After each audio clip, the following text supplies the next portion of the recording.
So you have a social problem for the political problem. You can't just drop ballot boxes and have that solve the problem, because you have a social disease with political consequences. You can't just drop ballot boxes in that society and think, well, we'll fix it that way.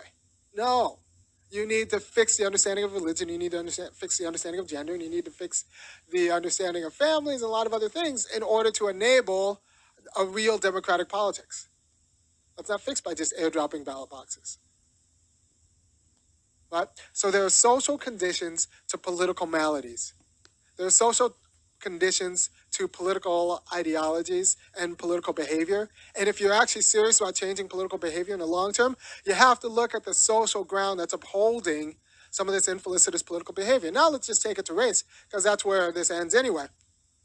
Look, if you are a parent and you're teaching your kid that making black people whole in the United States is optional, you are screwing up parenthood. And you're screwing up parenthood in a way that's a problem for the justice claims of black people in the United States. And I say this because, Gendron, the shooter at the grocery store in Buffalo, got the gun from his mom. Right? So I need a lot of evidence that tells me that they were doing parenthood well in the Gendron household. Right? So that distorted notion of parenthood led to like a mass shooting. You could say, well, the parents weren't racist. Parents weren't anti-racist. Why are you giving your gun? Who'd your son think the gun was for? To shoot. If you're amassing arms in the United States, are you really worried about a foreign invasion? People say, well, I'm amassing it in case the government wants to do what? Take your guns. You're amassing guns in case the government wants to take your guns. No. Ultimately, the target of those guns is going to be us, black people. And they want the right to defend themselves against our justice claims. So that is a distortion notion of family that led to a quality of entitlement that led to, shots fired. Right? So what we have to understand is, and there are so many Christian nationalists who are vaguely white supremacists, but honestly, they're white supremacists. That's a problem with Christianity. That's a problem with that iteration of Christianity. So you need a liberation theology. You need a better version of Christianity. Even if we can somehow overwhelm these people in the ballot box, that's not going to matter, because the social conditions will just keep reproducing white Christian nationalists. So we need to actually go at the church as Christians to make a better church. So we need liberation theology churches, right? Right. So, and then like the general organs, like public education, where we should teach people labor history. We should teach people actually the history of war. I found out some things about the Korean War. We killed civilians because they were civilians. We carpet bombed, not just to clear out brush, but to we did awful things in the Korean War that I should have learned about when I was 16 years old. And I think had I learned about these things in the Korean War, I would be more anti-war than I am today, and I would have spent my life being anti-war. But instead, I was given propaganda that we weren't horrible war criminals. And honestly, once you look at what we did in Korea, you'll look at what Putin's doing in Ukraine and just think, well, it's all in the game. So we need to change the game. And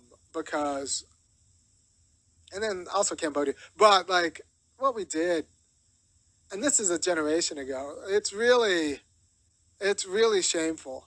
And now you kind of understand why we went so smoothly into casually invading Libya and Iraq and bombing weddings with drones, because we're monsters, right? And we need to change our monstrous culture with respect to war. And we're acculturated to being monsters because our monstrosity is not taught in schools. And I think we should teach our monstrosity in schools and then let the people decide and debate it out what kind of monsters they want to be. But if we don't teach our monstrosities in schools, then we can't actually develop through, interrogating ourselves. Right? So we don't teach where wealth comes from. We don't teach where black poverty comes from. And so people aren't socially prepared to have the political discussion. And then if we do teach where wealth and black poverty comes from, and then those students go home and have conversations with their parents will be offended at the school for fracturing their family. So now there's a schism in the family that was seems to be induced not by the family's aversion to truth, which is the problem, but rather the school teaching the truth, and then that leading to uncomfortable conversations. And then parents will say like, it is my right as a parent to expect you to keep my child ignorant of the truth. To which we should say, no, that is a distorted notion of parenthood, and we need you to have a better notion of parenthood.